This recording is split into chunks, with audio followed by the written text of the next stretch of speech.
Jesse Smith. A couple of hats from Sean Bates, one of our local guys. Yeah. That's right, you gotta rep your hood. You gotta rep your hood. That's right, man. What else you got in that bag? Damn, he got one in every color. He wasn't messing around. Hope you got a Lord of Match shirt. Oh! Look at that. My boys, the Musky Hunts. All right. Yeah, smells fresh. So fresh. So fresh. Hey girls, what we do this weekend? Go to the Musky Show. Did you have a good time? Yeah. What was your favorite part? The whole thing.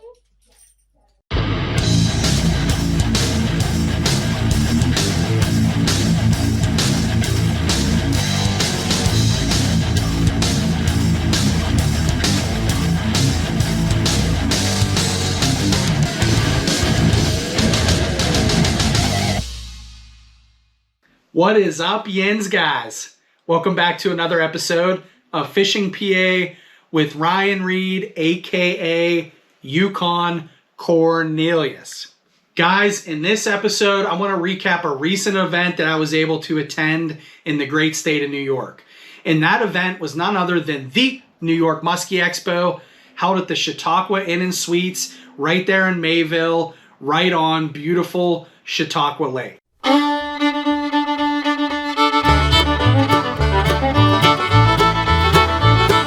Now, before I get into this recap for the New York Musky Expo, I always like to explain why I do these videos. Now, you guys know for the last 5 or 6 years, I've been completely hooked on muskies and the sport of musky fishing. Guys, I've developed a passion for these fish. I love these fish and I love this sport. Part of this sport is Musky Expos. As a matter of fact, me going to my first Musky Max with my good friend Dan, that really sparked a fire that's just kind of turned into an overall addiction for me. So in a way, I feel like super connected to Musky Expos. I feel connected to these shows. In doing these types of videos, it allows me to share my passion for these expos and for the sport of musky fishing. And it also allows me to kind of show you guys what happens at a musky show, what you can gain from a musky show. Really allows me to talk about the people, because again, like, this sport is just filled with just awesome people, and people are a huge reason why these shows to me are just so awesome and fun and important. So that's why I do these videos, guys. It's an opportunity for me to share my passion, share my love for musky expos, and really gives people an opportunity that may have never seen a musky show or been to one. Gives them some exposure. Maybe it'll kind of urge them to go out and check one of these shows out. And who knows, maybe it'll help somebody find a passion for a sport that they may never thought they could ever have. So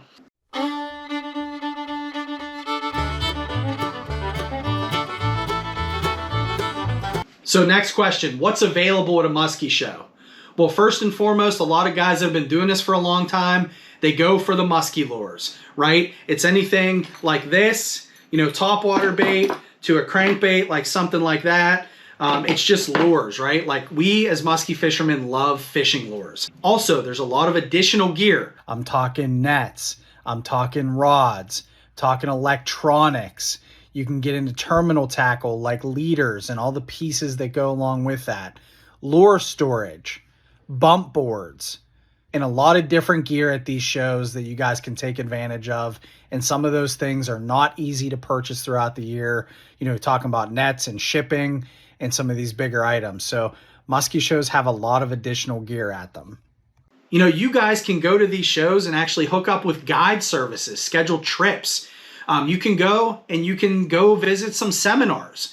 You guys can go sit in a room with professionals and listen to what they have to say about the sport of muskies.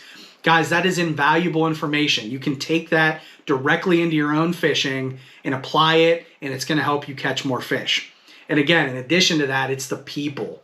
It's the relationships that you can build. Where else can you walk into a venue and walk up to a booth and talk to a person that is basically handcrafted a lure like this?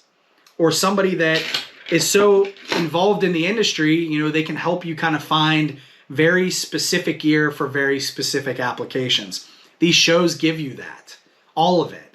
That's what Musky Expos can give you, hands down. You know, I've learned a lot. I've established a lot of relationships with guys, and it's really turned into a yearly thing for me where I try to hit a couple of these shows, and it's a lot of fun. So again, recap, that's why I'm doing this. You know, I don't get paid to do this.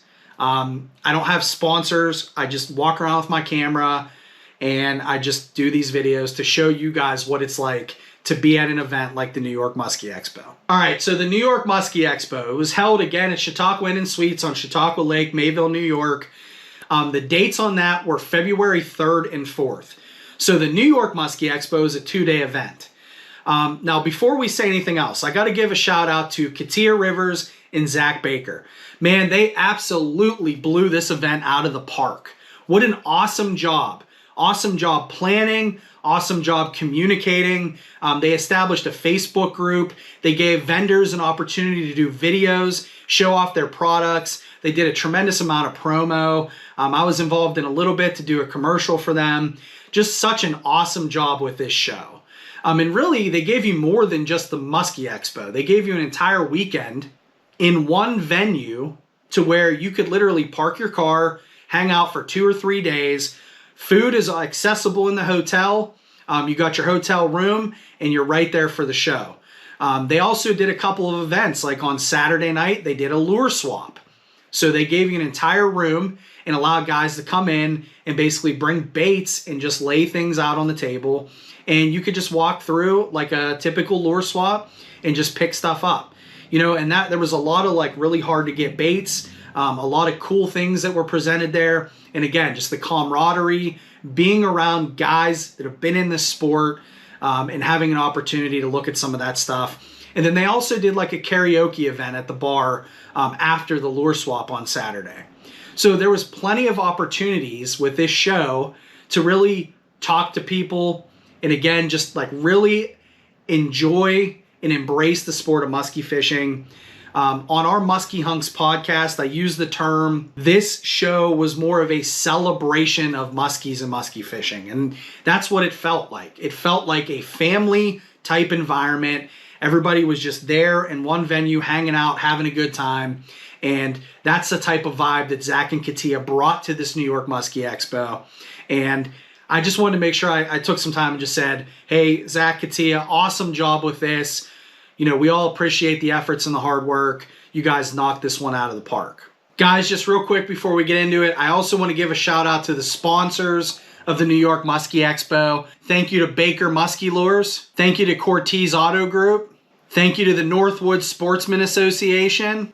Thank you to Olives and Bellini's Restaurant right there in the Chautauqua Inn and Suites. Special thank you to Chautauqua Real Outdoors. And also a special thank you to the Musky Hunks podcast. So again, thank you to all the sponsors of the New York Musky Expo. All right, guys. So just to kind of build for this show, like, again, if you haven't been to a musky show, like one of the questions is like, what type of vendors go to these shows, right? So I thought it'd be kind of cool if I just spent the time and just went down the entire vendor list. So that way I can kind of match a picture up with the booth, match a picture up with the vendor. You guys can get a feel for what these booths look like, what these vendors brought to the show. All right, guys, so here's the vendor list for the 2024 New York Musky Expo. 40 Acre Clothing Company, Adams Custom Lures, All Day Musky Charters, B&N Tackle, our guys Nick and Bob, Bam Bam Bait Co., Brady Martz, and the Bam Bam. We had Baker Musky Lures, bringing the glow. Bang & Bottom Outfitters, that's my president Joel Morrow. Barbarian Braid. Beloved Creations, that was kind of a cool little ad that wasn't fishing related. Bemis Bay Water Toys, they had one of those water toys there in play for you to kind of check out at the show. My guy Owen Seaman and Big O's Bucktails. Blue Water Baits. Boss Shad Paul. Bucko Branded Baits, our guy Bucko Muro. Buffalo Bob's Wild Game Jerky, and Snack Sticks. Funny story on the Musky Hunks podcast from our Nate Butt on that one. CEO Guide Service / Duke's Lures. Captain Chaos. Chaos Tackle. We're going to actually highlight Chaos in this video. They were one of 2 companies that just brought a ton of fishing gear, so we'll talk about Chaos a little bit later. The Chautauqua Lake Consortium. Chautauqua Real Outdoors Tackle Shop, our guy Mike Sperry. Chautauqua Soap Company, there for the ladies. And Owen Seaman, because he likes to smell good too. Chautauqua Lake Fish Hatchery. I got to meet Jim and Riley, 2 awesome individuals working at the Chautauqua Lake Fish Hatchery, and we're going to check in with them a little bit later. Clarkey Baits, Cortez Auto Block, Covert Operations Guide Service, Exploding Fly Guide, Fat AZ Musky Lures, Finn's Braid, Garmin, Grim Reaper Lures, Hans the Carver, Irwin Bay Cottages, Joe Stagnetti Vintage Collectibles, JoJo Lures, Lapper Lures, Leo Lures, Leela Lures, Medicine Man Charters, Muddy Creek Fishing Guides, Nature of the Beast Fishing Guides, New York Muskies Inc. Chapter 69, Niagara Muskie Association, Nimmer Swimmer Muskie Lures, Nola's Angels Horse Rescue, North Shore Muskie Baits, Queen City Guiding and Fly Tying, The Red October, Real Therapy Guide Service up on Great Lake St. Clair, Real Fanatic Guide Service, St. Lawrence Muskie Shop, that's another one of those vendors we want to talk about, bringing tons of gear. My guy, Evan Shoss and Shoss Bait Company. Smutley Dog Baits from Ohio. Supernatural Baits. Duff came in for this one. Again, the Musky Hunks podcast. Shout out to my hunks. Toothy Lures. Topline Lures. Topline Adam. Trophy Time Leaders and Lures. Mr. Steve Gold. True Glide Small Batch.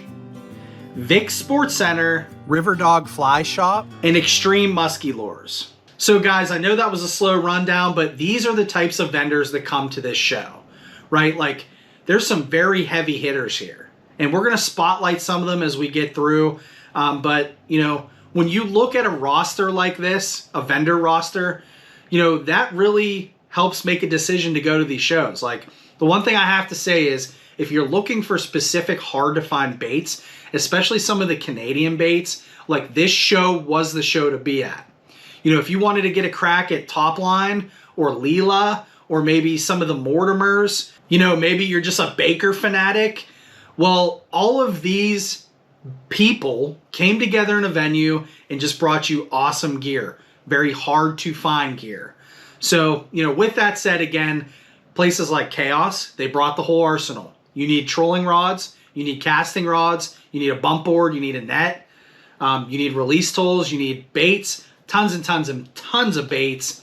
You know, again, Chaos was your booth. Guys, the point is, this show was stacked. Guys, what an awesome lineup. Katia Rivers, fantastic job pulling all these people into one venue and really giving you guys a solid muskie show to attend on a really fun weekend. So again, guys, with that said, there was a lot of hype for this show, right? Like, the vibes were good, like positive, vibing hard good. Like, we were genuinely excited for the New York Musky Expo.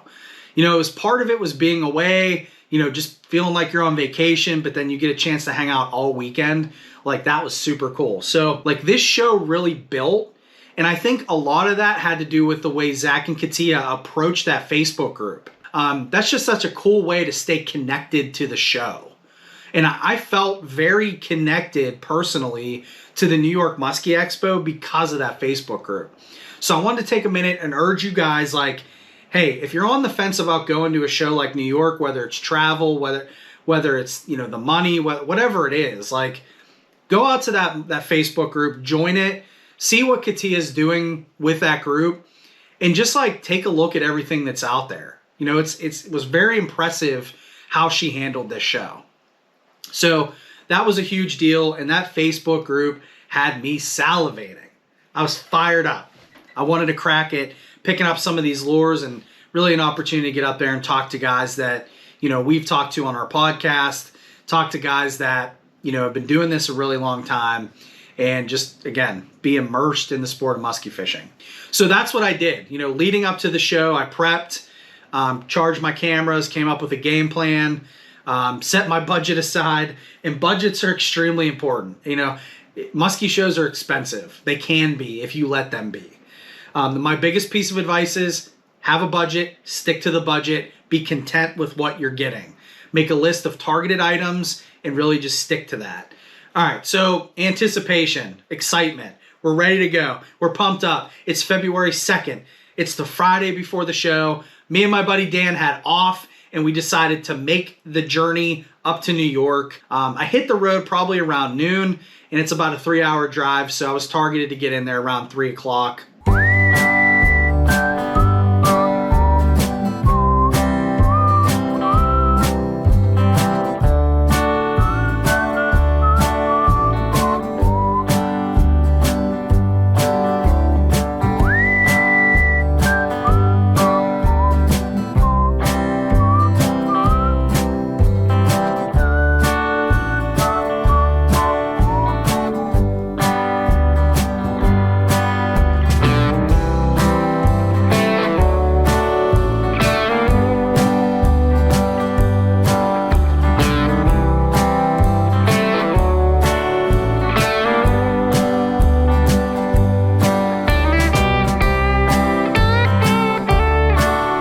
Smooth sailing all the way to Chautauqua. That's what we like. No issues. Smooth drive. Got up to the hotel, you know, immediately got situated.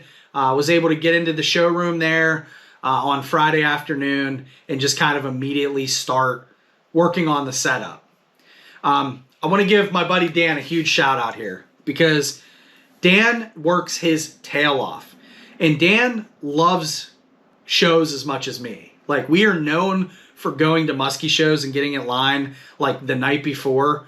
For Muskie Max, I'm going to take some pride on this because I feel like we started that trend. You know, we used to show up at midnight the day before, 9 o'clock the day before. We'd sit out in the parking lot. You know, we would just prep for these shows. We loved it. And Dan loves these shows as much as I do. And Dan, got up there super early. He was able to help Katia and Zach with some of the stuff around the show.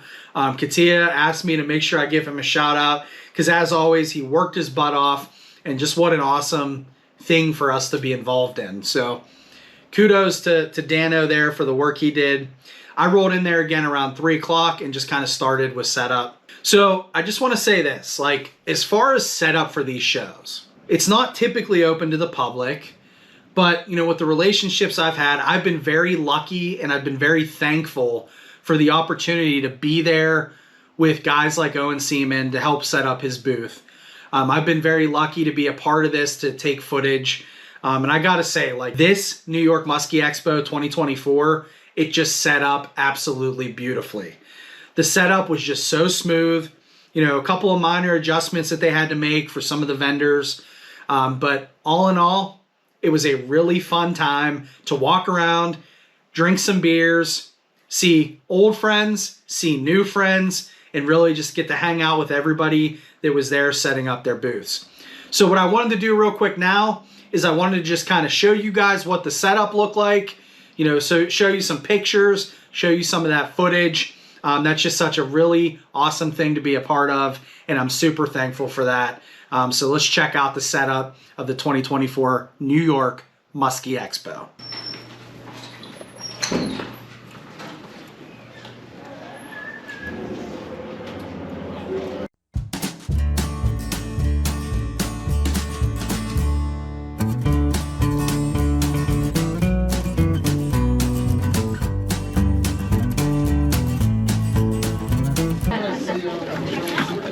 What's up, buddy? How are you? Good to see you. Kept the beard, eh? Trying. Looks good. Trying. What's up, Duff? Hey, how you doing? Good, man. How are you?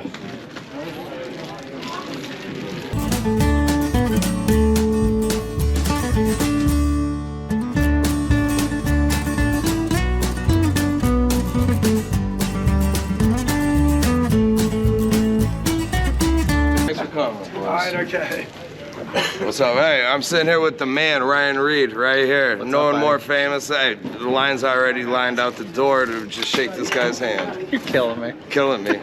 Hey, I never knew I was your first interview. Yeah, you were. That blows my mind. Absolutely. It blows my mind. And it was the one where I kept going like this because I was so nervous. I was more nervous than you were. You were.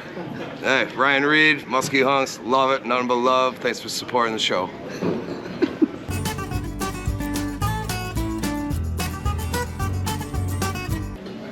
Hi, Paul.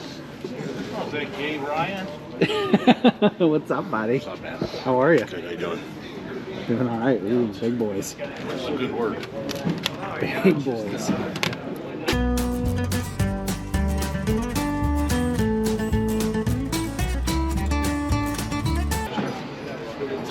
Hey, Ryan. Look at this. Chords are good. Yeah, everything's good. Actually, Brady uses our plant. Yeah? Brady uses our. I started using it at the end of fall. Yeah? Good stuff. So far, so good. There you go. What's this little thing, Ryan? You got the. What's what little thing?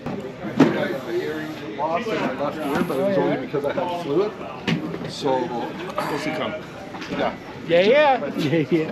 A lot of Ginger fluid in there.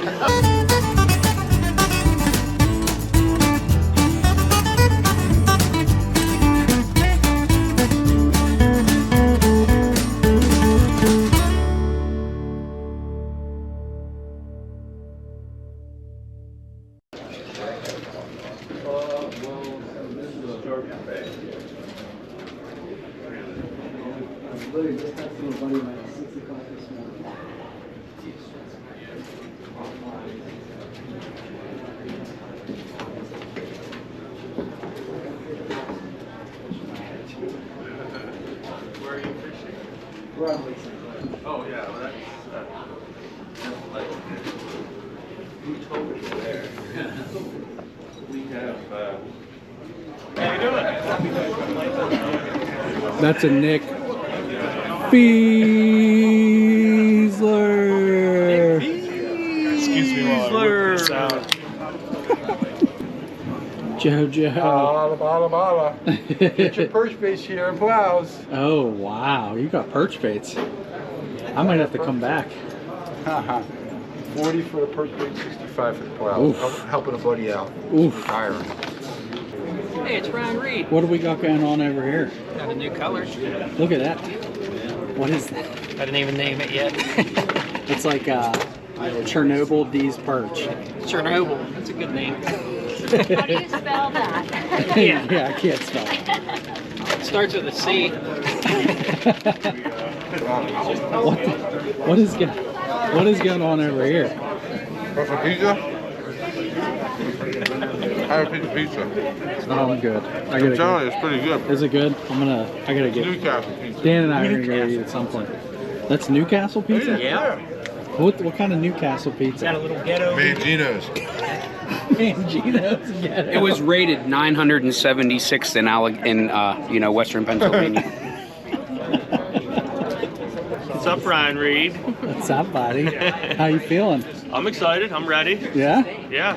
Booth looks great. Thank you. I'm happy with it. Look at those pretty lights. I mean, It looks okay. Owen's over here outshining me. Looks all right. Is that Fresh Joe's pizza bread in the?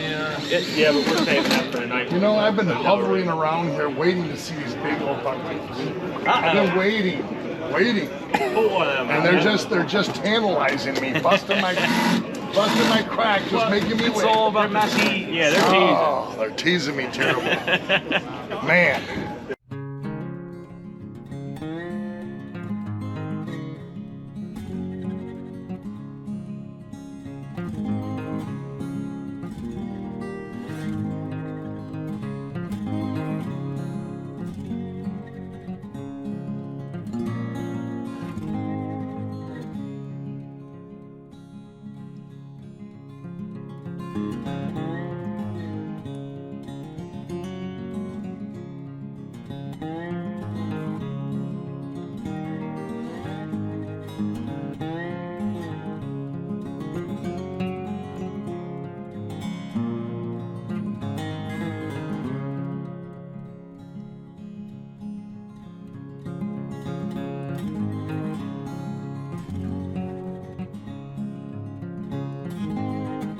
All right, guys. So again, setup went smooth. Kudos to Zach and Katia. Smooth sailing on that. Super fun. After the setup was done, I got to hang out with the boys. We got to go grab some dinner at one of the restaurants there. You know, Olives and Bellini's, two really awesome like little type restaurants. The one had a bar, and the other one really they serve breakfast in the morning. I gotta say, guys, it was a super relaxing night. Just kind of hanging out, again, drinking a couple beers, talking to guys I haven't seen in a while. And it was just a really fun thing. So in that venue in New York, like it was really conducive to just having conversations. You got to hear awesome stories. You got to talk to people that have been doing this musky fishing thing for a very long time. And that's just a very special aspect to this show. You know, it's all part of the experience. Katia likes to talk about experiencing the New York Musky Expo. And quite frankly, that's exactly what it is. It's an experience. We basically got up super early on Saturday, and it's show day, right? Like today's the day. Today's the day the doors open and everything's available to buy and all is right with the world. So, you know, we got up, had an awesome breakfast. Hotel, again, great food. Eggs, bacon, sausage, yogurt. They had apple juice, orange juice, all that type of stuff. Coffee to rev you up and keep you going. Again, all the amenities right there. You walk out of breakfast, you walk right into essentially the line. So the line for the show had started early. It was good catching up with guys like my buddy Jake Skidlerick. He was hanging out there ready for the New York Musky Expo. So super cool to see guys like that. And you know, it's just an anticipation thing. You know, you're just waiting on that line to fill up and you're kind of just like walking around the venue. For me, getting in there early is critical because I got to get in there and I got to take pictures of every booth so I can show you guys all the booths. I got to get in there and take footage so I have actual footage to show. Perfect. I'll take a nice straight with bass.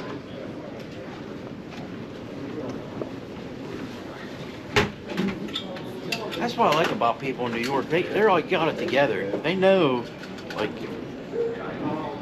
you gotta start drinking in the morning if you want to drink all day.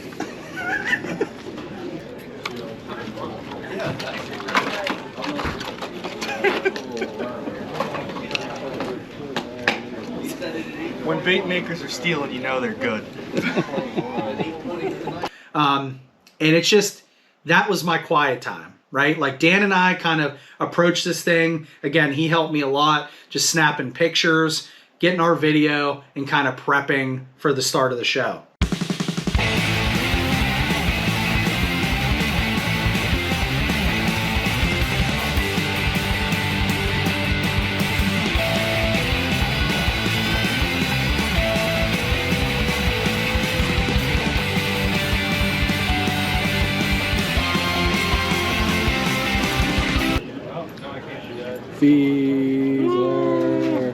It's weird. A bunch of these hooks have epoxy all over them.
again, all went smooth.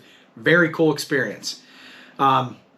So at some point here, the show opened at 9 o'clock. At some point, I could start kind of feeling that vibe, like it's go time, right? Like this is a fun thing because you have guys that are standing in line for a couple hours. You know, you've got a bunch of families there. You just got a lot going on at the front of the venue. So I was able to actually go up and kind of get a shot for 9 o'clock. I wanted to get a shot of kind of everybody rushing into the venue. I just think that's a cool thing. I used to do that time lapse for Muskie Max. This is kind of a thing that I just really enjoy. You know, seeing smiles on people's faces, the excitement of being at a Muskie Expo, you know, that's all part of it. So shout out to Muskies Canada. You know, Ryan Pickering came down with a couple of guys. Shout out to Rory. Rory is an awesome dude, super cool dude, and it was awesome hanging out with him. But, you know, Ryan kind of gave a little spiel for Katia, and 9 o'clock hit, and the doors opened, and everybody kind of rushed in to the New York Musky Expo. So a lot of the vendors need every minute of the time because it was a very late night last night. Yeah, there was a lot of fun. You know what? It's 8:59, but my watch now says 9 o'clock. Thank you.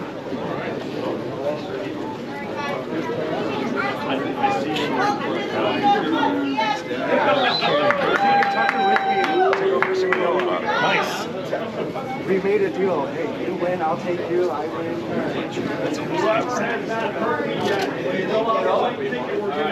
you take it? Yeah, me too. Okay, I'll see you around. I mean,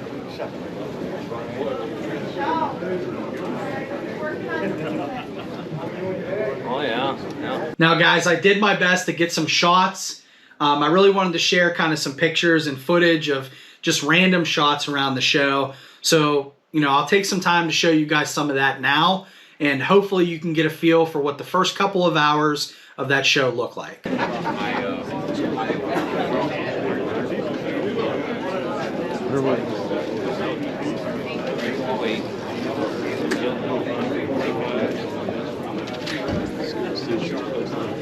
What's up, Ryan? Pump show. Everyone's smiling. Everyone's happy. Look at this guy. Been here since 2 a.m. Have you? Oh.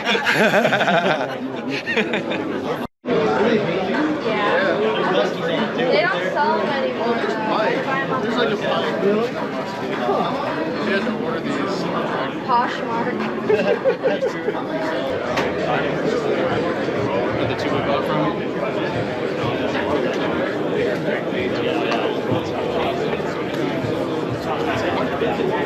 You're fine. You're good. Got to do what you gotta do.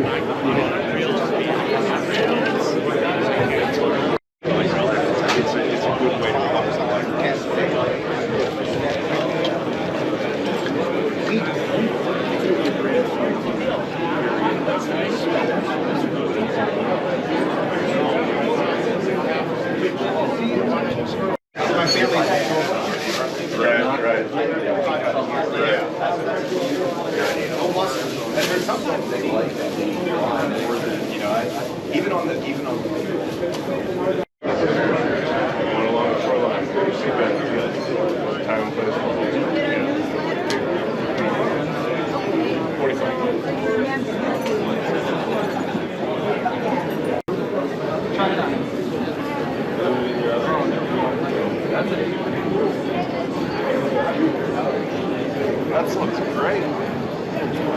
Let me see.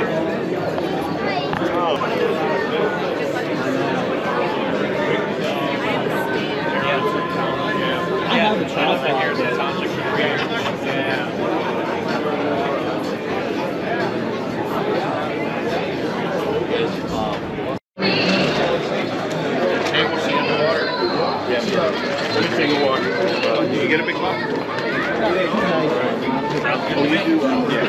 Thank you. Wow, that's good to go. That's the one. Where are these?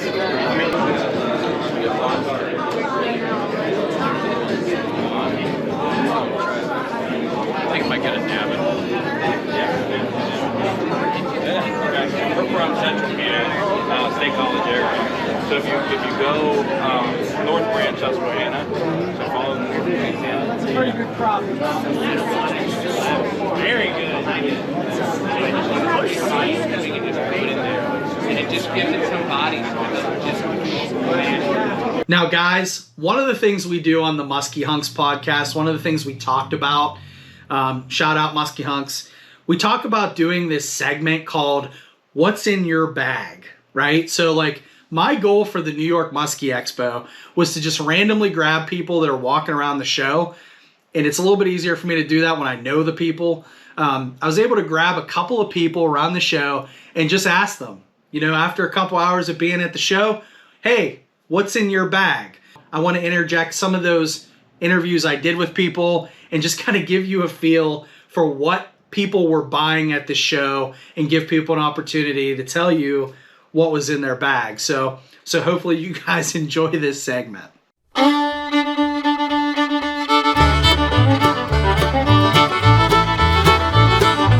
Alright, New York Musky Expo. We're here with Jake. What's going on? You want to show us what's in your bag? Yeah. What do you got in that A bag? limited budget this year. Went with walleye, old body boss shed. Ooh, look at that. Also went with the walleye curblet. Oh my. That's pretty. These things are sweet. They got a big lip on them. Grabbed one of Baker's 10-inch bubbles. Oh, you gotta get that. Wow, look at that. There's a knocker in there. There is a knocker in there somewhere. There we go. And then grabbed two smaller Bakers. Did you get 5s? Got 1 5, small compared to the bubble. What's in your bag? I just want to see what's in that bag. 5-inch bright guy for Paimi and maybe Chautauqua. And this guy's stuck in the classic 7-inch Freddy. Beautiful. Pretty boring color scheme I got going on, but hey man, that's what's in Jake's bag. Thanks. We're gonna do another one. Why don't you open up, tell us what's in that bag? Well, it's round 2. What's in your bag? Who are you? What's your name? Where are you from? From Pittsburgh. And this is what I bought. No, I didn't. That was the Bam Bam koozie. Okay. But I did buy Bam Bam. Hey, what's in your bag? You got to go with that social media color. You know, there was. What is that? That looks like that's the little guy. Blue lemonade Kool-Aid color. Yeah. What else you got in that bag? It's about to get real now. Oh. Twitch. And then, you know, the star of the show. Whoa. Look at that.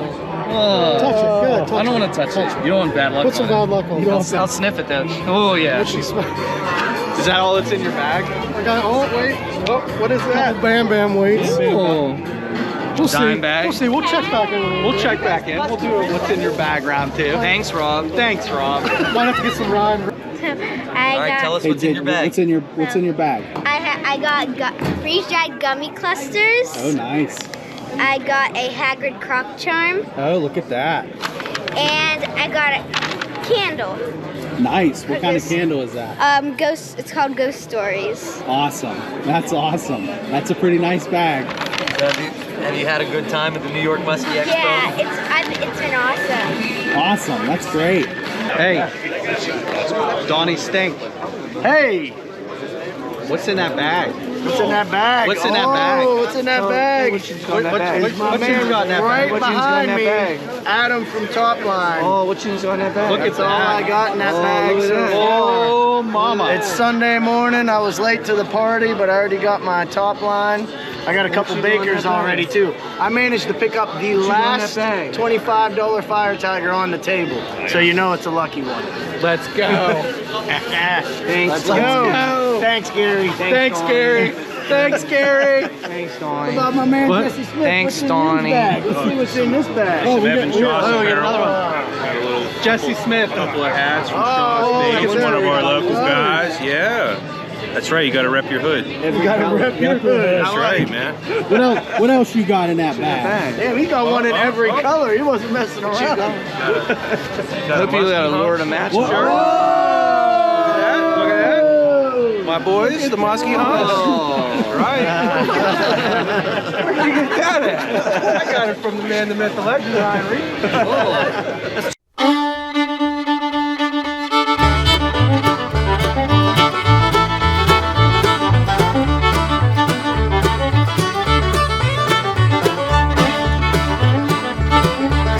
All right, guys, we're at the New York Musky Expo.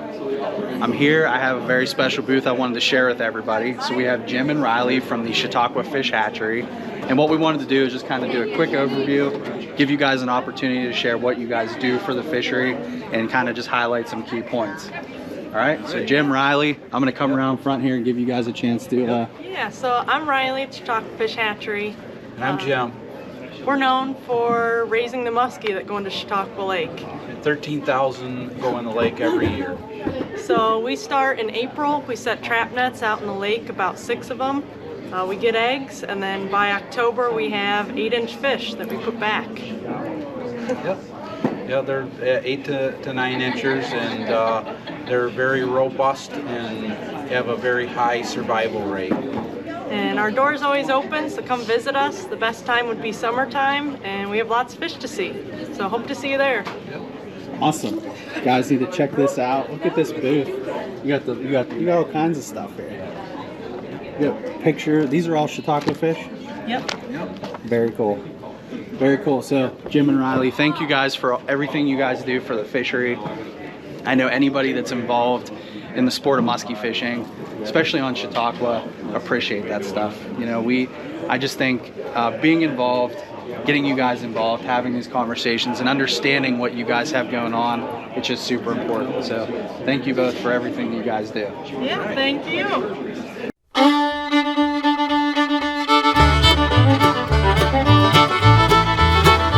All right, guys, New York Musky Expo.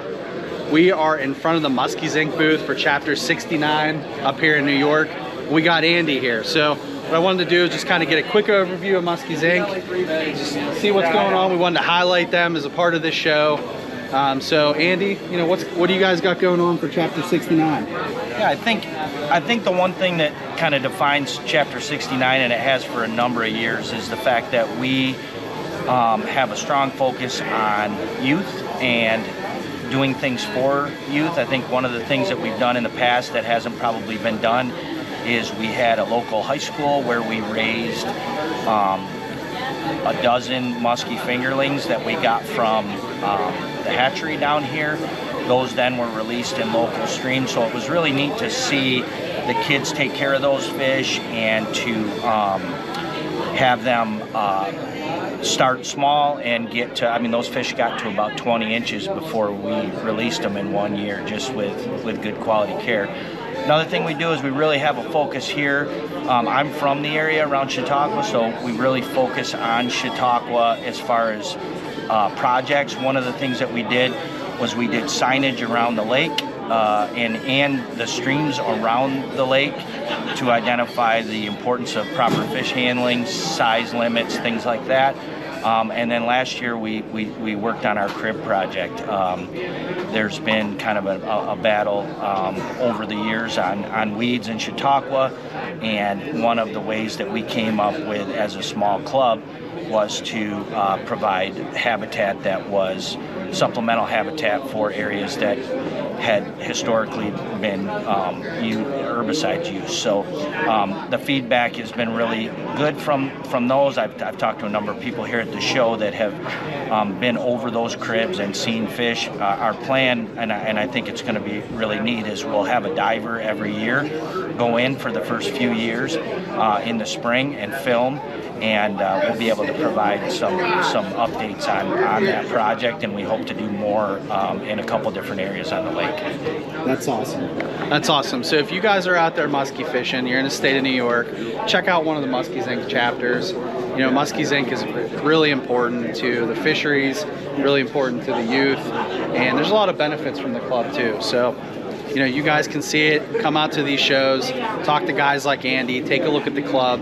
it's just a really positive thing that's going to come from it. So, and I think one more thing, if you guys are cleaning out your tackle boxes and you find you have some extra lures that you're not using anymore, throw them in a box, send them to Katia, and we'll make sure they get in the hands of the kids that are attend the shows or attend the tournaments. That's awesome. Well, we appreciate what you guys are doing. Thanks. You know, thanks for the show and thanks for being a part of it and, you know, having a booth, and it's just really cool stuff. So thanks, Andy. Thank you. I'm going to do a quick shot of the table. I've got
We're ready.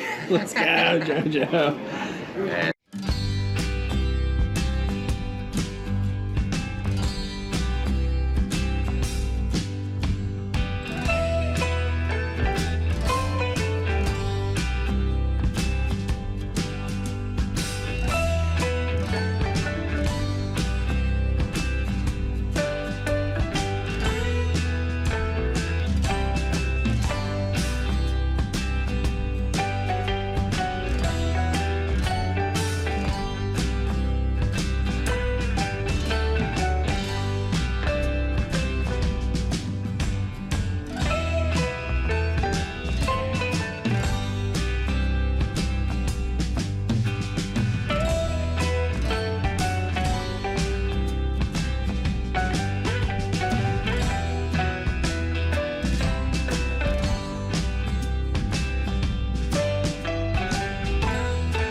That?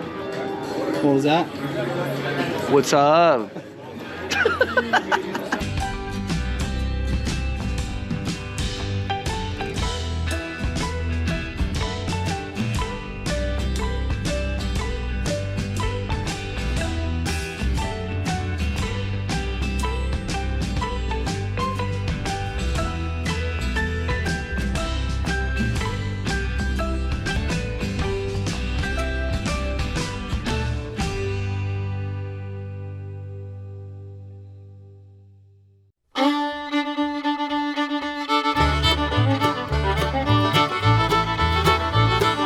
Guys, another element to the New York Musky Expo. Okay, crazy. I have never seen so many children, so many families, so many women at a Musky Expo. Again, Katia knocked it out of the park. She had an entire area set up for the kids at the Musky's Inc. booth. She gave the kids plenty of activities, okay? This was an awesome thing. Bring your whole family out. Get the whole family involved. The kids have activities. There's lots of things to do. I got to see Vance K-Laws hand a small kid a hat, you know, giving back. Guys like Greg Tem giving out free t-shirts from the Extreme booth to kids. These are all things that are special that good people do at these shows. My guy Todd Leopardi. Todd does a coloring contest for kids at these shows. Todd had a blank mojo and he does a coloring contest. Lori collects kids, they go over, they color their sheets, and what they end up doing is they hang up all of those sheets all over their booth and they pick a winner, and then Todd will paint that lure for that kid. Awesome. Crazy. Amazing. Getting these kids involved in these shows. Like Owen, my buddy Owen Seaman and our buddy Nate Budd, they brought their families up with their kids. Nate Budd has 2 small girls, Lena and Alma. You guys saw them at the beginning of this episode. To see them walking around holding musky lures and being excited, and then to hear after the show, days after, to hear Lena was upset because there wasn't a musky show to go to. She wanted to go back to the musky show. Dude, what an awesome, crazy, amazing thing. Okay, so kudos to the parents for doing that. Kudos to Katia and Zach. Family-friendly environment. You know, I can't say enough about that. We had another example. Mark from Red October. He gave one of Nate's girls a tube. It was a pink tube. It just lit her up. It just literally, it was one of those things to see the generosity, to see guys from the lure swap hand one of Owen's kids, you know, a legend plow, like a big legend plow. Like, again, the generosity, just getting these kids involved, it was something to see, and it was special. And I'm just really like proud of the musky world and guys that did this. The rest of us look at that, they set an example, and I'm really thankful to be able to talk about that because, you know, these kids are the future of musky fishing. And to see young kids there, lures off of the Muskies Inc. Chapter 69 raffle table, every kid get a free lure. Again, mind-blowing. Awesome job to everybody. Keep that stuff up. It's amazing to see it, and it's really something special to keep these kids coming back to these Musky Expos.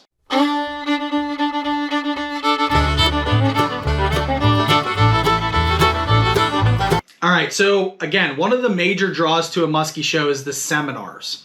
Seminars are invaluable. You guys have an opportunity to talk to professionals in the industry, get them one-on-one in a room. You hear their presentation on a specific topic, and you can just hammer them with questions. I always tell the story of my first ever musky show. It was at the Butler High School years back. My buddy Dan took me there.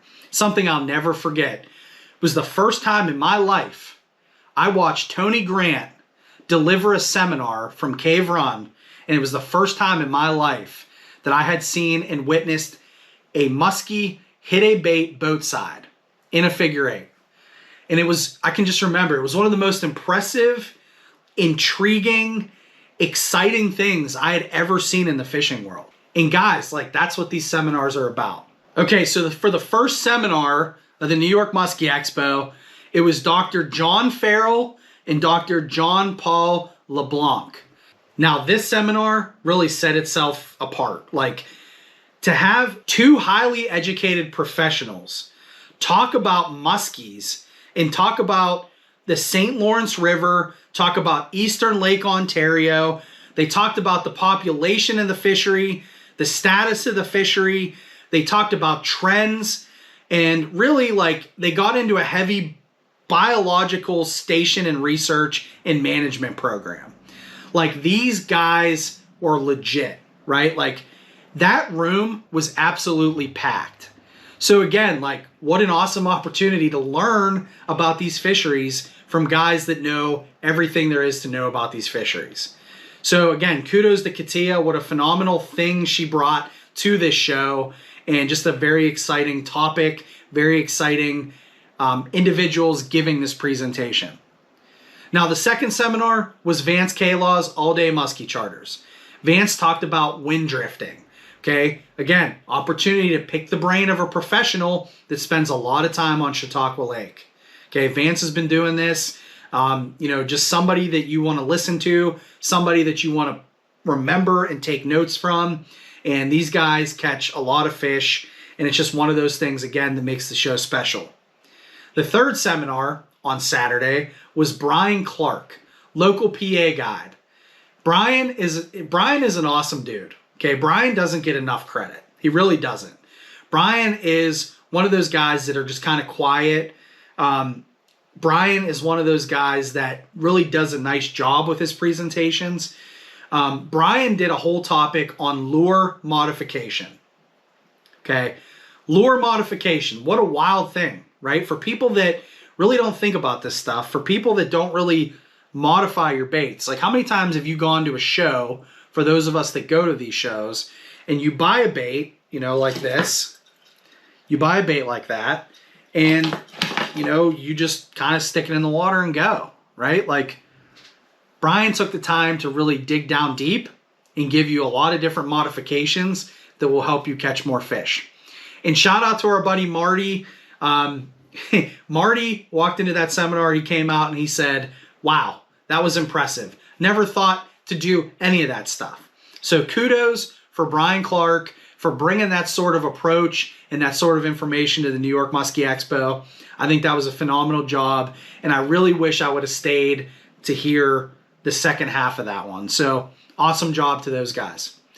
Guys, one of the other highlights to these seminars was that guide panel on Sunday. Okay, super awesome. They had a panel of professional guides for you to sit there and just bang questions off of. Zach Baker ran that particular presentation. He had a number of set questions. However, you guys had the opportunity to ask these guys, professionals in the industry, guys that have been muskie fishing for years and years and years. You had the opportunity to sit down with them and ask them questions. What a freaking special, awesome thing. It was super cool. And guys, that guide panel, we had Todd Young from Muddy Creek Fishing Guides. When you get an opportunity to talk to Todd Young. We had Captain Ed Pascua from Medicine Man Charters on Lake St. Clair. We had Brian Clark, Captain Chaos Guide Service. There was Hans Man, Hans the Carver. He does Great Lakes guiding. We also had on there Joel Morrow and Doug Vanasco from Bang and Bottom Outfitters. They fish pima tuning here in the state of Pennsylvania locally. Guys, this guide panel was awesome. It was great. I loved it. I even might have had a question that I asked these guys. So this question's for the whole panel. You guys are on the water more than any of us in this room. You know, you guys spend tons of time out on the boat. My question for you guys is, with as much movement as there is, with you guys working rods or casting, what is your footwear of choice?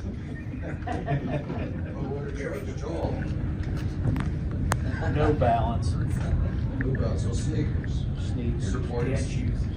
I call them no balance because I have no balance. No balance, but yeah, 100%. You can sing though. I wear slide a lot. I wear a lot of slide. Right. Crocs with socks. No, strap around the back or no strap. Oh, that's four-wheel drive. You have to. Gotta have four-wheel drive. I'm a Shimano boat shoe guy. They're like Crocs. The Shimano boat shoes, they come with inserts that you can actually take out. So there's actually some nice support in them. And they're great for slippery decks. I get these weird zebra stripes on my feet after the year's over, but it's okay. They're super comfortable and they're supportive.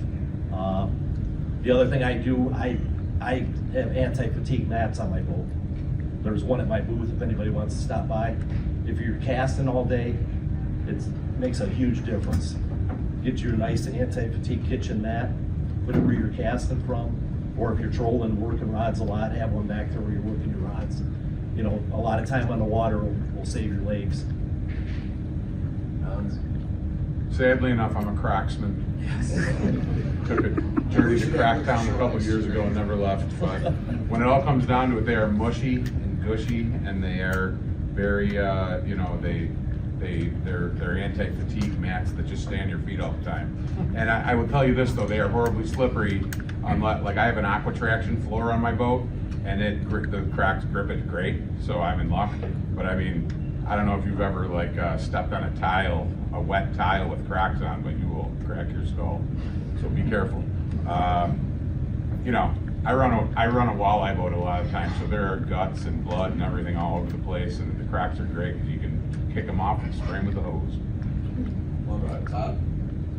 Yeah, I'll try to do it quick, Mike. I have a lot of back problems, a lot of issues, a lot of days in the boat, and I've had a couple chiropractors and people go with me, and every single one of them are wearing the Hoka, H-O-K-A, old man shoes or whatever, and I'll tell you what, I started wearing them. Spent more on those shoes than I've ever spent on a pair of shoes before, but it's helped me. We'll put it that way. So sneakers. Yeah, good sneakers. Yeah. One thing I forgot to mention, and I apologize, I wasn't there for this. Jojo from the Niagara Musky Association did a seminar on Sunday afternoon, and he talked about like release tools and handling and the importance of taking care of these fish. That's just a very cool thing, so I forgot to mention that. I want to make sure I plug that one. All right, guys, we're here at the New York Musky Expo. I'm in the Niagara Musky Association booth with Jojo. What's up, buddy? Not much. Nice. Good to see you. Great show here. I love this show. Team Good Guys, we're going to call it now. Team Good Guys show. Everybody here this is fun. But I'm here doing the NMA booth. We've been in 30. This is our 30-year reunion this year in the river. We have the longest running diary study in New York State for the muskies, and actually the state DEC uses our information as their benchmark. Every year when they come in to give presentations, they use the NMA data, because we provide them data every year for 20, 30 years for them. And to them, they have three choices. They either pay money to research themselves, which is a ton of money, talk to the charter captains, which is kind of prone to over-exaggeration.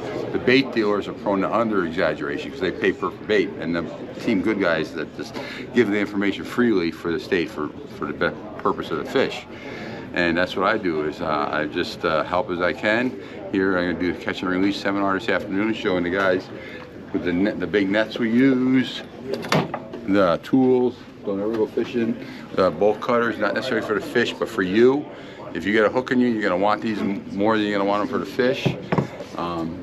We give out quality leaders. We suggest only using stainless steel leaders for a solid steel. And you want the Niagara Musky Association, NiagaraMuskyAssociation.ning website. Anybody can sign up, and it's the best $20 you ever spend for a year. You get 30 years of data. If you want to go back and read 30 years worth of newsletters, you get 30 years of history in the Niagara River. We started long ago because back when we started 30 years ago, when I was one of the founding members, a year after founding member, but almost a founding member, that everything was catch and kill. All the musky clubs back then, if you didn't bring the fish back dead, they didn't believe you. So all the clubs, even Muskies Inc. was like that originally, Hanks in the River was like that. And we were one of the first clubs 30 years to promote catch and release. And like a few years in, like we started in '94, so by 2000 we'd already raised the size limit from 30 inches to 48 inches. And then we got the Canadians on board on the Canadian side of the river, and it's pretty much a 54-inch limit. And that's what that is. That's a 54-inch fish. That's how big it's got to be to keep. And Finlanti gave us that to donate so we could show. We wanted a complete catch and release fishery, but the DEC said, well, why not have it a trophy fishery? This way, if anybody catches anything over 54 inches, they can mount it. So, but in reality, there's maybe been 5 or 10 that was caught in 30 years. It's basically a catch and release fishery, but it still enables people, especially people that are coming in for tourism and charters, you have a chance of catching one. If you want to mount, you still have that possibility. Highly unlikely, but you have the chance to get it. And so it's basically a catch and release fishery. We've been doing the diary study, the catch and release study for 30 years. What else do we have? And like I said, our big thing now is just research, education, conservation. Is come to shows like this. hand out the information, let everybody know what's going on environmentally, and show them catch and release. Because the best thing you can do is get the boat as fast as you can. Leave that fish in the water next to the boat. Don't bring it in the boat to take the hooks out. Reach over the side of the boat. If you don't disorientate the fish, it'll be a lot better off. I always tell everybody that when you have a fish pop off the hook next to the boat, do you ever have to revive it? No. The fish takes off like a bat because you didn't disorientate it. So you leave that fish in the net, in the water. All you gotta do is dip the net and it'll swim right away. You don't have to do any kind of rehab for it because it's ready to go. And just you have your tools, reach over the side of the boat, unhook it. Sometimes you can just pull the hook. Sometimes you have to cut them. And what I've done, one of my things is I'm not afraid to cut hooks anymore because I travel with 100 lures in a boat. So that means I got 300 trebles in a boat. You don't have to even carry spirit trebles anymore. You can if you want to, but we're doing it for so many years, they end up rusty at the end of the year. So just take a hook off another lure and put it on there. I'm sure you have it in your box. You can take it. So you don't have to carry extra hooks. And like I said, and don't forget the Nipex. Nipex, they have new ones this year, the longer handles. Cam action, I don't know if you guys can see that. The cam action, it makes it easy to cut. And for lure builders, these are excellent cut and close to make a nice, tight, clean lure. And I gotta talk longer than that. I remember gonna make a half hour in the meeting tonight. That's awesome. No, I mean that's a good overview. I mean, really the impact of essentially an association like the Niagara Muskie Association, huge impact on the fishery. You know, all the stuff that you had said about conservation, you know, that's, as muskie fishermen, that's what we want to be. That's what we want to do. And, you know, we've seen some of the results in the state of Pennsylvania with catch and release and the stocking and that sort of thing. So kudos to you guys. This is an awesome thing. I'm glad that we had a chance to talk and do this. Give a quick spiel about this, let everybody know what's going on. You know, if you live in this area, if you're fishing for muskies, get a hold of JoJo, Niagara Muskie Association. .ning.com. Beautiful. Beautiful. Thanks, JoJo. You're welcome. Hey man, this has been a fun show. I appreciate it. A lot of fun show. Thank you for your time. Yeah, thanks. Catch and release, baby. Get them in and out of the net as fast as you can. And 20 seconds is the max you should have it out of the water. One picture. No changing hats, no changing shirts. Take another picture. Get it right back in the water. Have a good day, folks. All right, thanks guys. You're welcome. So guys, like, sum it up, seminars, awesome thing for these Muskie Expos. Katia, Zach, all the people that were involved in this thing for seminars knocked it out of the park. Can't thank you guys enough for those opportunities for guys like us to sit down and really listen and learn something new about the sport of muskie fishing.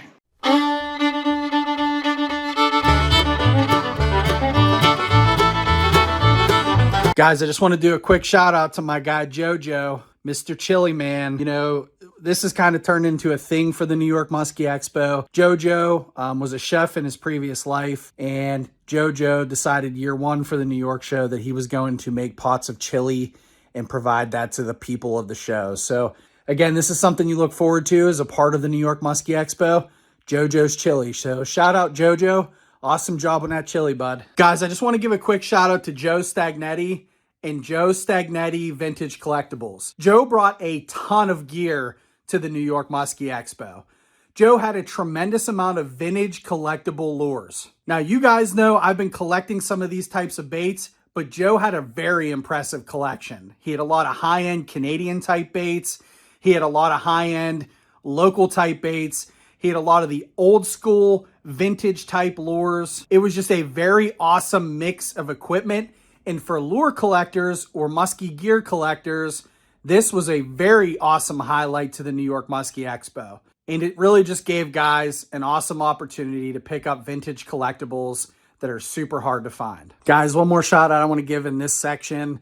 I want to give a shout out to our good friend Owen Seaman and Big O's Bucktails. Owen worked really hard on his booth. He brought his entire family up.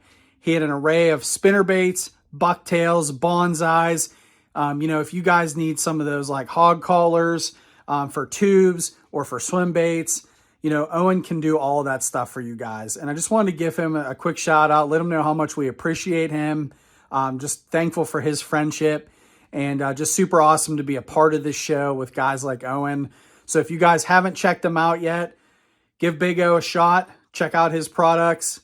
You know, give him a call if you guys need anything like that, and you guys will not be disappointed. So again, shout out Big O's Bucktails and the Musky Hunks podcast. So guys, Saturday, it was about running around the show. It was about getting as much footage as I possibly could. It was about talking to old friends, new friends, and just guys that I've established relationships with. Hey Adam, what's in that booth? What Ian's got in that booth? Regular dipstick, Twitch diving rise, the XL dipstick. Seemed to be the crowd favorite this weekend was the mini dipstick. Awesome. Adam from Top Line. Let's go! New York Musky Expo. Looking for a guide service. Who do we got here? Bang and Bottom Outfitters. Bang and Bottom Outfitters. What can Bang and Bottom do for you? Well, if you want to fish palm and tubing, that's where we're at. That's all we do. Let's go. That's it. Spring, summer, fall. What do you think, Luff? You guys ready to get on the water? Yes, we are. Let's go. New York Musky Expo. Good, how you doing? Pretty well. Text me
Just replace it with that there, right there. The light scope we have that neck.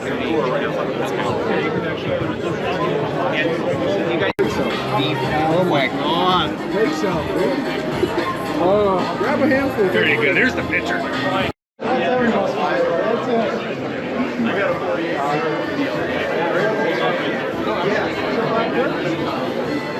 Wow, that's good to go. Here's the one. Where are these? I mean, it was my second biggest. It scores 145. Nice ball.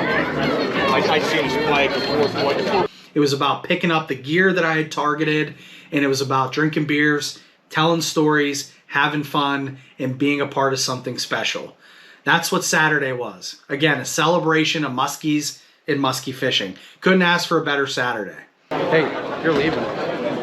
You said bye to me. Bye, Ryan. Bye. Bye, Donnie. Donnie didn't get it done. All right, guys, we're here at the New York Musky Expo. We're in the fins booth here with Rich Reinert, and we wanted to talk a little bit about braided line. Yes, sir. So, just to kind of get into this, like, tell us a little bit about fins and what you guys kind of bring to the table with regards to the braid. Well, let me mention this first right away. I've noticed we've been sitting here at the show, and first of all, a really good show. But what I see is this is big crankbait country, and these guys got $40, $50, $60, $80 crankbaits. What amazes me is these people do not pay attention to their line.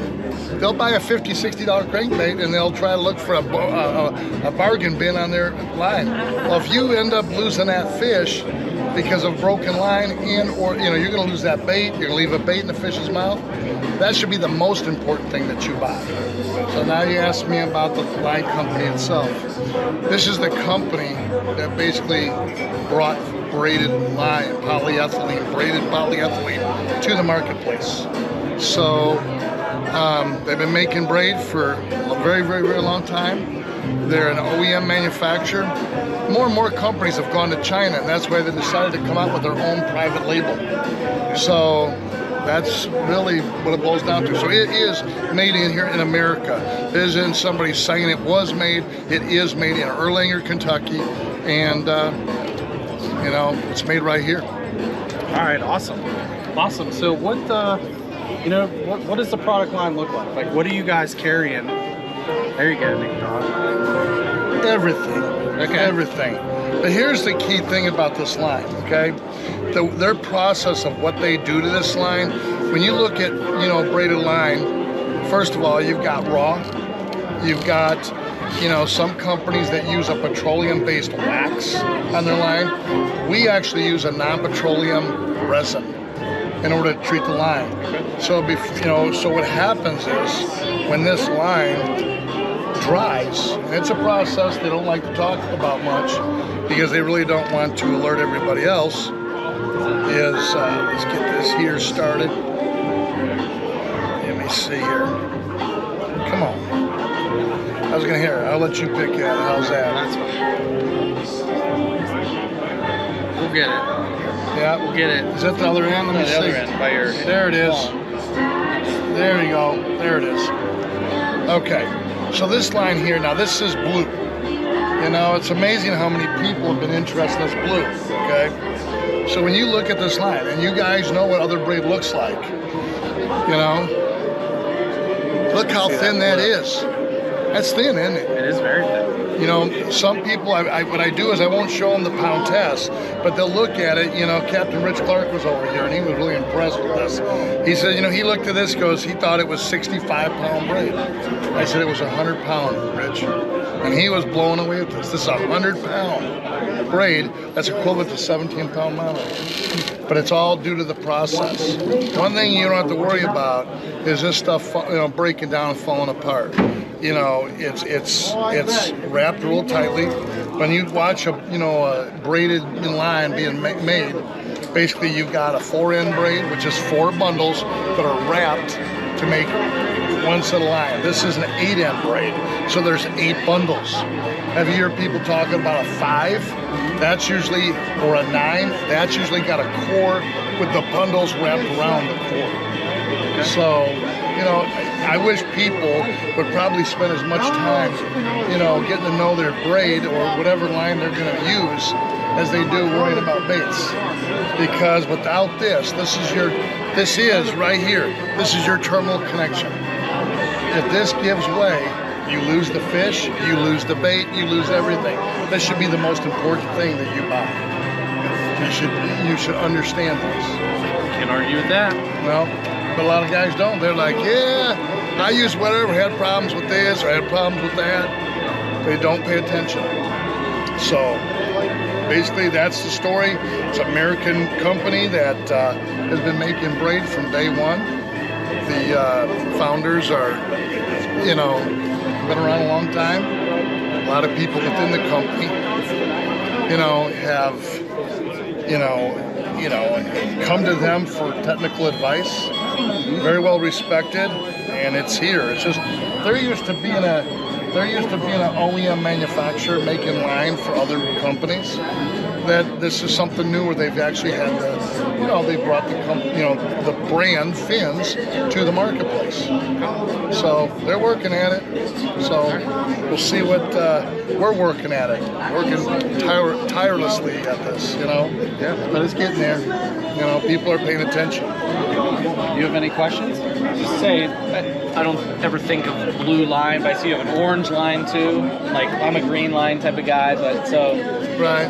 You know, green is always, you know, back years ago, I've been in this, you know, for, you know, 46 years, and everybody, you know, first we had Dacron. Yeah. We had a Dacron, that was always black. Right. And all of a sudden they started getting into green, they offered green. I will tell you this about any line, I don't care what company it is, polyethylene does not hold color well. We do have part of this process, we probably hold it longer than others, but it's always going to fade eventually. It's just the way it is. Now your question about braided line, I'm like you. I'm kind of, you know, I'm kind of a green kind of guy. but there's a lot of guys that fish clear water. When when you can see this blue, out of water, but underwater, actually it takes on a semi-transparent look underwater. If anything, I'll tell you that we make pink, we make everything. We could make every color under the sun. But in some of our braids, we do have pink, and it's the same thing. It disappears underwater, pink. But you think that many guys would give pink a shot? Probably not. I can't say that I would. Now, you mentioned the orange. In Wisconsin, they use the orange for fishing suckers because they can watch that sucker moving around with that orange line. But you also have, where catfishermen love the orange line. Yeah. So I would think, matter of fact, guys on the east coast of Wisconsin actually like the orange for trolling because they can watch everything that trolling, what they're doing, they're trolling. So, cool. Yeah. What else did you have for fins? What else? Yeah. Is there anything else you want to mention? Well, we make a lot of different lines, for different situations. It's just, I think what they should do is come on down to this show tomorrow or whenever. You're probably going to have this out by tomorrow. That's okay. But, look for it, and, check it out because they have different lines for different situations. Wind tamer, it's phenomenal in the lighter pound test. Down south in Florida, Texas, Louisiana, they use a lot of 4, 6, 8, 10, 12 for saltwater fishing, for reds, snook, that type thing. But the key thing about wind tamer is it doesn't wrap around your rod tip, and if you get a wind knot, it pulls right out. Now, some guys want that smoothness, so then we got Spin 5. That's kind of like the economy version of 40G. This you might find interesting. We were talking about the size diameter. This here is 40G, okay? 40G is a 9-end braid, so it's got a core, and then it's got 8 strands holding it together. So in other words, whenever you put a core in a line, it really increases the strength and durability of the line. So this is 40G. Look at this. That's 100 pound. Nice. That's a 100-pound test. So for guys that are fishing, like I saw this crankbait down here, Shaw's crankbaits, that would be the kind of line that I would use, for throwing a Shaw's crankbait. Crane baits. Crane baits are big here, but same thing. Any minnow baits, I would rather use the 40G with the minnow baits because you have less drag in the water, which allows the bait to work a lot better. This is surprisingly, this was very popular. I couldn't believe how many guys were on top of this. Now you're going to say, well, wait a minute, it says green. The color is on the inside core, so when it gets wet, it turns green. I've had several people, they tell me, they go, it's white, it's not green. No, it's green when it gets wet. Yeah. Same thing with the blue, same thing with chartreuse. It turns the color once it gets wet because the color is inside. So, there's a lot of, this is a musky show. I'm sure you have a lot of bass fishing around here. We make Infinity. It's a raw braid. They use it for throwing frogs, pitching and flipping. And the difference is it doesn't have any material. It's raw, so therefore it doesn't make any sound on the vegetation. So we basically have situational braids to meet everybody else's needs. So that's what it boils down to. Very cool. So everybody needs to check out fins. Yeah, if someone wants to buy it, where can they find it? On the website? Can they buy it direct? Or they can buy direct on Spotify and Shopify. I'm illiterate when it comes to computers. I've been fishing muskies for 55 years before I went to work for this company. I worked for a lot of companies, but I was a fishing guide up in northern Wisconsin. It's amazing how many people walked up to me, today. It was like, I saw you on Burning 8, I saw you on this, and I was amazed. We're in New York, so it really shocked me, really, to be honest with you. But look, I've been doing this a long time, and one of the things that I live by, I would never work with a company that I don't believe in, and I 100% believe in fins. It's just tough line. Been around a long time. I gave you a spool line. I think you're going to like it as well. and you'll be calling me saying, yo, Rich, what do we get more of this? So the answer to that right now is getting bigger in Wisconsin. You can check with Team Rhino Outdoors. You know, I think everybody down here is familiar with Team Rhino. Yep. You can contact Chaos Tackle Company. We work through distribution with Chaos Tackle. They're one of the largest musky bait companies in the, you know, in the country, and so he handles our distribution for smaller stores. And if anybody wants to, you know, get into contact with us store-wise or otherwise, you know, there's outlets. We have ways of getting around. Kind of interesting. Hans jumped aboard with us. Hans the Carver, Vance had all-day charters, musky charters. He loved what he saw. So I think when you got some guys out here telling the public, that's the key thing. Just like what you guys are doing, I think is a great, service, because you're telling the people what's going on out here in the musky world. I was talking with the director of marketing earlier, and you guys are musky hunks, and we were kind of laughing, calling ourselves musky wannabes, you know. We're getting old, you know, but no, what you're doing is good. You're letting the public know of what, you know, what's going on out there. You're giving them some information. That's what it takes to wake up people for this. Awesome. We appreciate you, Rich. Thanks for taking the time with us. Thank you for taking the time with me. Absolutely. Thanks, Rich. Everybody check out Finn's. All right, guys, so Saturday came and went. It was just like that, super fast. Time flies when you're having fun, man. It really does. And, you know, Katia had a couple other things in store on Saturday night. Again, experiencing the New York Musky Expo. I just thought it was a really cool thing that they did this lure swap. They gave you a 2-hour break in between. So show ended at 5. The lure swap started at 7. Let's go. $10, you could come in, throw baits on the table, and sell, trade, whatever you wanted to do. And guys, like, again, somebody like me who is mediocre at best at anything I do, especially fishing, having an opportunity to talk to guys like George McGrady. George McGrady is one of those guys in our Muskies Inc. chapter that just knows how to fish. George is just an amazing stick. And he's like a really down-to-earth, cool dude. Like, I really enjoy opportunities talking to George. That was a highlight for me. But then I also had a conversation with Kevin and Raina Goldberg. You know, where else can you guys talk to one of the best musky fishermen in the world? Kevin Goldberg is one of the best musky fishermen in the world. He's done it all. He's been everywhere. To be able to sit down and talk to him one-on-one at the lure swap, are you kidding me? Are you kidding me? That's what this show is about. That's what these shows are about. I got to have just an amazing conversations all night on Saturday. Look at this guy. What's up? What did you get? What's in that bag?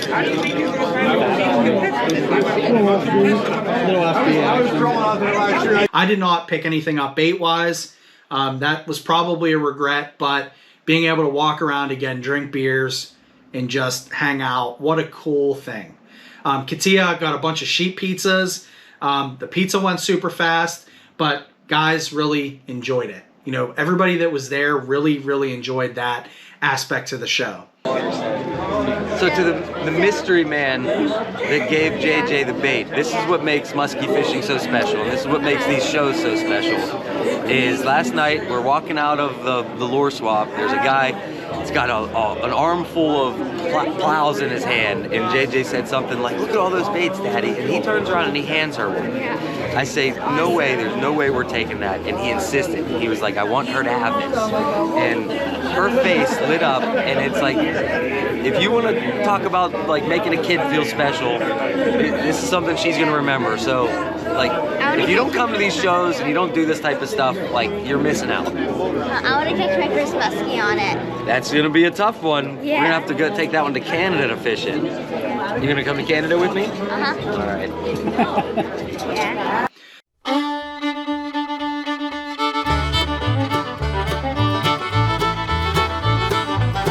Hello, my name is Vance Kalaws, and welcome to the New York Musky Expo.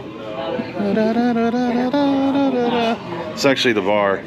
That's where the majority of the exposees hang out, and I will be partaking that later. probably with Hans Man and Mark Arena. They're really good at drinking, and you know, the whole community is. So you know, that's what we do best. Drink and catch fish. See you next time. So 9 o'clock came around. Katia had karaoke set up in the other part of the restaurant in the hotel, and it was just, again, an opportunity for you to sit down, grab food, grab some beers, and get up there and sing karaoke. Let's just say I don't have the voice of an angel, but there are several people that attended this show that absolutely did. So again, kudos to Zach and Katia. What a fun thing this was for the New York Musky Expo. It was just a really cool hangout. I'll share a couple of pictures from that night and maybe even a video of somebody we know, our president, singing a little karaoke.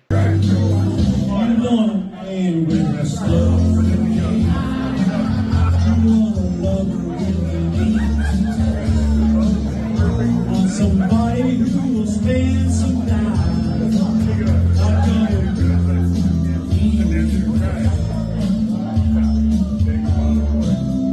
Understand when it comes to love, slow.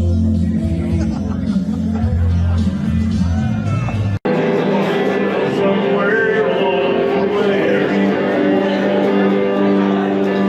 when the sun's Sing Freebird.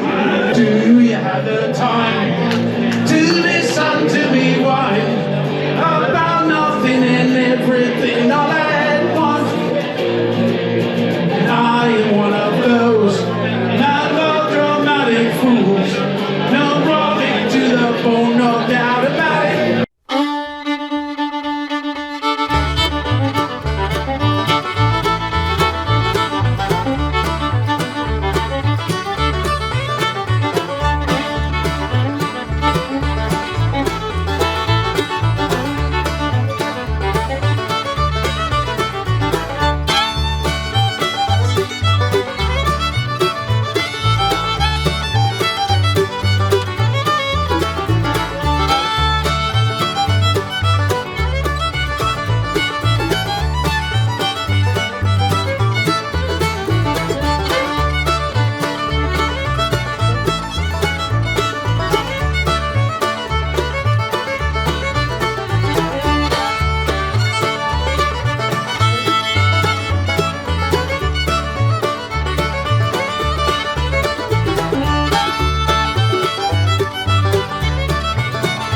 Talking about Sunday, I thought the turnout was pretty good.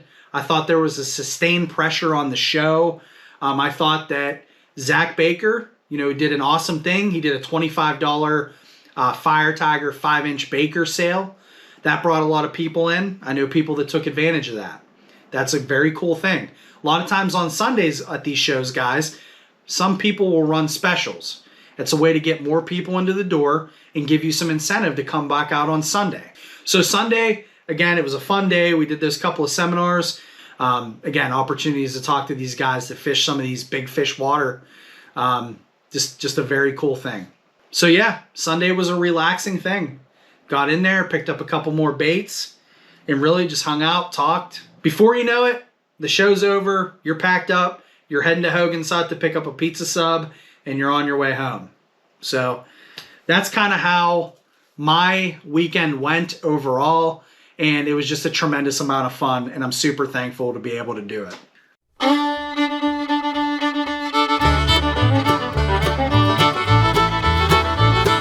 All right, guys, so I want to talk about some of these vendors real quick. Okay, I wanted to do a vendor spotlight, but one of the things I wanted to highlight, okay, I want to talk about Chaos Tackle for a second. Chaos comes a long way. Our boy Justin and Vince and those guys, Trevor, they come a long way, and they bring a tremendous amount of gear. Okay, so I wanted to make sure I gave them a shout out. Awesome job setting up all of those baits, all of those rods, all of the gear. Just really, for guys like me, for guys that want to go up to these shows, plenty of options. That's what they gave you. They gave you plenty of options to be able to look at this stuff at the New York Musky Expo. So again, Chaos Tackle, kudos to you guys for coming out, Thank you guys for coming out to the show and bringing your stuff out. And Justin, man, I had a tremendous time with you. That was super cool. It was a super fun weekend. And let's just say Justin found out what it's like to be on Team Bang and Bottom. Okay, a couple other vendor spotlights. I just want to give a shout out to the St. Lawrence Musky guys, the St. Lawrence Musky shop. Again, they brought a tremendous amount of baits out. And some of these baits that weren't necessarily like there, you know, they kind of made up for that. So vendors that weren't able to show up, St. Lawrence carries a wide variety of these types of baits. So, you know, shout out to Kenny for bringing his stuff out. Shout out to our guy Jordan for being a part of that. It's just a super cool thing, and it adds value to these shows. Now, the other thing I want to say about this, okay, from a vendor standpoint, we went through the vendor list. You guys heard that already from me. The Canadian influence here was clutch. You know, we talked about Greg Jones from Leela. We talked about Adam Mueller from Topline. Those are hot baits.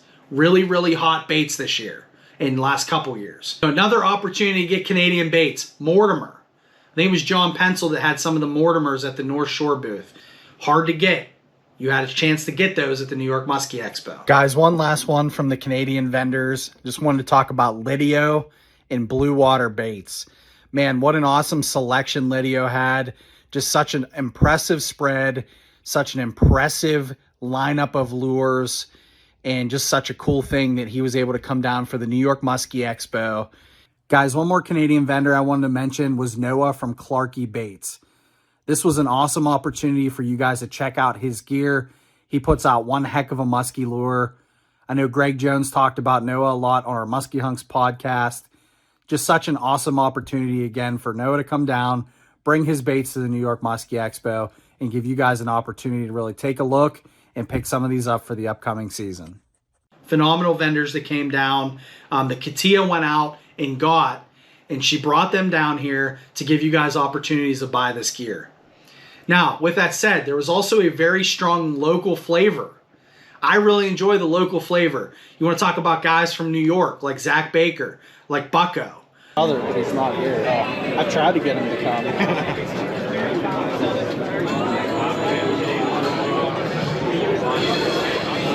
How's Big O doing? I think he's doing good. You want to talk about guys from Pennsylvania. My guy, Evan Schoss. My guy, Todd Leopardi. You want to talk about baits from Ohio. Paul Fresterio, Boss Shad. You talk about Greg Tem and Extreme Musky Lures. You know, New York gave you a lot of different varieties of lures and gear from Canada, from the local areas, and yet guys came all the way in from like Michigan. Look at like Lapper. Lapper lures came in. Just a lot of variety, a lot of good variety for you as a musky fisherman, or for you kind of getting started into the sport.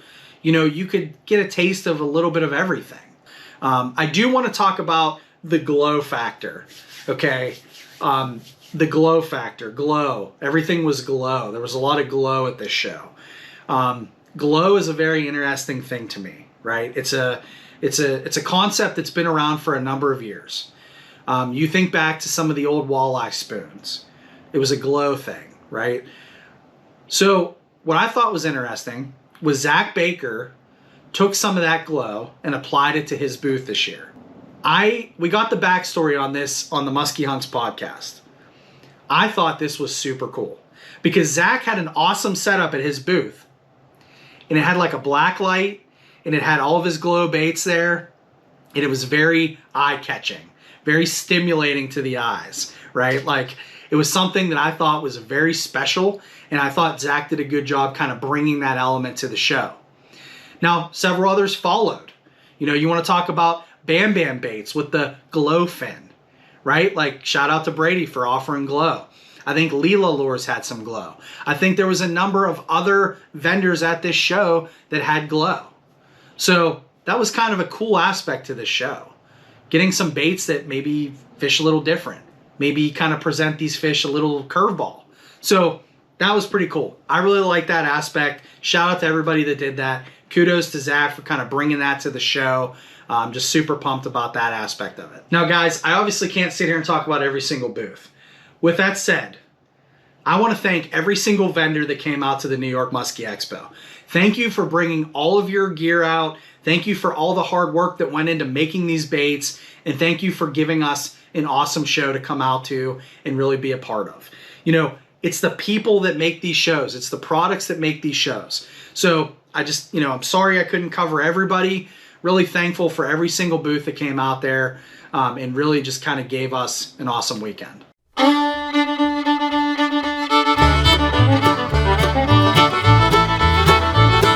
Just really quick, you know, we did a couple of segments of what's in your bag. I like to show you guys what I end up with at these shows. I'm just gonna go through this real quick. So I started with a Leo Hog Flow Perch. Leo's my guy, super cool lure there. I also ended up with a Leo Mojo Chartreuse D's Perch.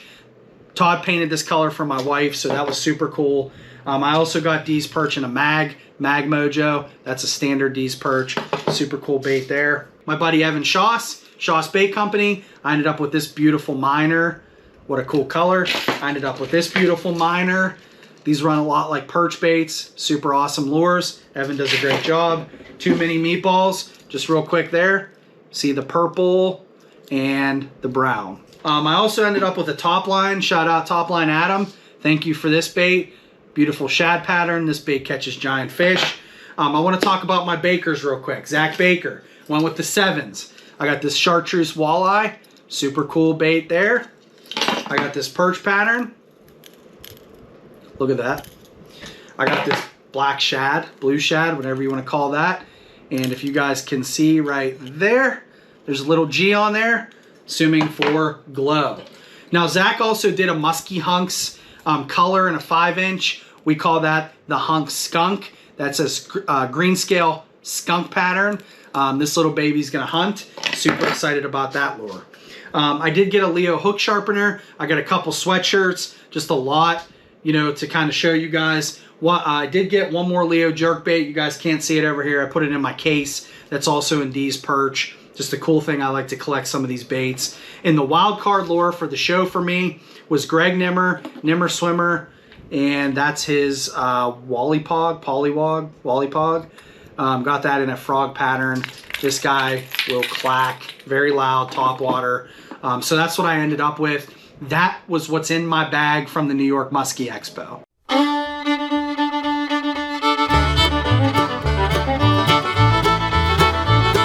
All right, guys.